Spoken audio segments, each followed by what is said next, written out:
Avant, quand j'étais maigre et moche, je galérais à prendre du poids et de la masse musculaire. J'entendais dire qu'il fallait que je prenne 1,2 g de protéines par kilo de poids de corps, 1,6 g, 2,0 g de protéines par kilo de poids de corps quotidien sur une période très longue, et je galérais parce que non seulement on sait que 1, ça coûte cher, 2, c'est pas facile d'en trouver partout dans tous les aliments, et 3, bah faut quand même cuisiner, et à cet âge-là, j'avais 14-15 ans, c'est pas toi qui choisis ce que tu mets dans ton assiette. Donc c'est pour ça que je vais te partager les aliments que je consomme et que j'ai consommé pour essayer de prendre plus de masse musculaire facilement, mais toi, de ton côté, tu dois garder en tête que ce qui compte le plus pour prendre du muscle et de la masse musculaire et du volume, ça va être surtout ta fréquence d'entraînement, le volume que tu mets dans tes entraînements et évidemment la structure de tes entraînements. Est-ce que tu respectes bien ta surcharge progressive? Est-ce que tu mets de l'intensité, de la régularité?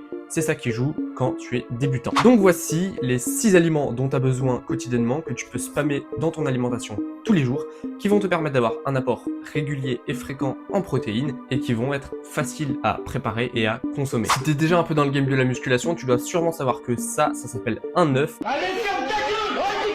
Et que c'est incroyable, tout simplement parce que c'est la source de protéines la moins chère qui existe et c'est très facile à consommer. Tu peux en avoir beaucoup et ça se digère facilement, donc tous les critères sont requis. Prix bas, facilité à cuisiner, facilité à digérer, facilité à s'en procurer. Moi personnellement j'essaye de manger 4 par jour. Tu peux, en fonction de la grosseur, s'ils sont bien dodus, tu peux en retrouver 10 grammes. S'ils sont un peu moins dodus, on va être aux alentours de 8 grammes.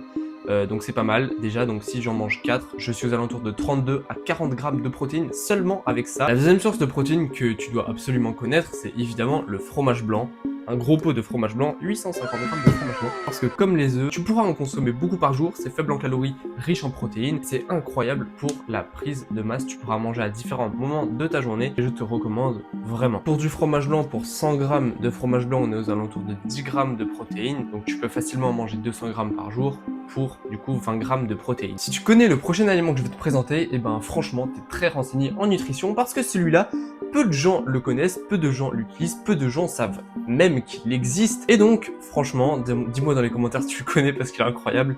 Moi, ça va faire assez longtemps que je le connais, mais ça va faire que quelques semaines que je me suis mis à l'intégrer dans mes goûters, on va dire principalement mes collations, mes petits déjeuners. Et du coup, je te le présente, ce sont les galettes de riz. Les galettes de riz, c'est incroyable parce que riche en protéines, faible en calories, donc parfait si tu veux sécher ou juste prendre du muscle, et facile à manger. C'est tout rond, ça s'emmène dans une boîte, tu peux emmener ça comme ça dans un sac, et tu peux même faire des combos de ça pour avoir encore davantage de protéines. Moi, ce que je fais, c'est que je prends des galettes de riz et je mets du thon dessus. Le thon, je vais en parler juste après, c'est une source de protéines incroyable aussi. Tu peux mettre du beurre de cacahuète, du thon dessus, et là, ça te fait une bombe énergétique et surtout une bombe protéinée où tu peux facilement atteindre les 30 à 40-50 grammes de protéines pour un seul goûter. J'en ai parlé juste avant, mais le thon, c'est incroyable. Alors, évidemment, là, c'est du thon en boîte, donc qui dit thon en boîte dit conservateur, dit pas ouf pour le corps, mais pour le ratio quantité-protéines, on est quand même incroyable parce que là, on est à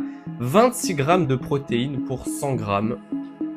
Cette quantité de protéines est juste incroyable. Donc comme j'ai dit, combiné à des galettes de riz, ça peut être vraiment game changer pour consommer facilement des protéines. Après, le problème, c'est que le thon, il y a pas mal de métaux dedans que ton corps ne va pas digérer, qu'il faut rester dedans. En cinquième position, tu le connais, c'est un classique. On t'en a déjà parlé, on t'a déjà dit sur les réseaux de le consommer, et c'est évidemment le beurre de cacahuète. Comme le thon, on est à 26 grammes de protéines pour 100 grammes de quantité. C'est assez simple à consommer, tu peux mettre ça sur des tartines, tu peux mettre ça aussi dans des shakers. Et pour le beurre de cacahuète, c'est aussi du bon cholestérol, donc évidemment si tu fais une prise de masse, ça te fait des calories en plus. Donc franchement, je te conseille de l'intégrer à tes goûters, tes repas, tes shakers. D'ailleurs, je commence à faire de plus en plus de vidéos de shakers et de recettes protéinées comme des pancakes. Donc évidemment, si tu veux les recettes ou si tu veux même tout simplement les vidéos, t'as juste à commenter recettes. Et à ce stade de la vidéo, tu pourras remarquer que je t'ai parlé de plein de protéines, mais je n'ai absolument pas cité le poulet ni le bœuf qui sont principalement les sources de protéines animales les plus fréquentes dans le monde de la nutrition, du fitness, de la musculation. Je t'ai parlé de plein d'aliments originaux, donc franchement si je t'ai appris des choses,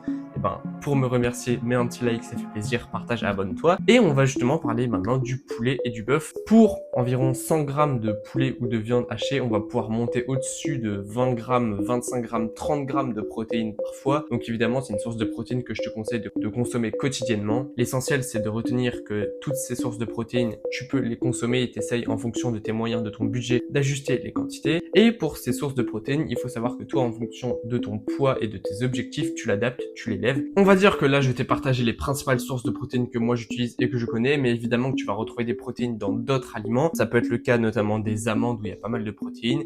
Tu peux également prendre des compléments alimentaires comme la spiruline. Évidemment, la whey, c'est bien, mais ça doit être un complément. C'était tout pour cette vidéo, j'espère que ça t'a plu, j'espère que je t'ai partagé de la valeur et que tu as appris de nouvelles choses, et j'espère que c'est le cas, et je pense que c'est le cas. Si c'est le cas, évidemment, pour me soutenir et pour avoir d'autres contenus comme ça où j'essaie de t'apporter le meilleur pour tes entraînements, pour ton développement, tout simplement, tu peux t'abonner à Manua, et à très bientôt, ciao.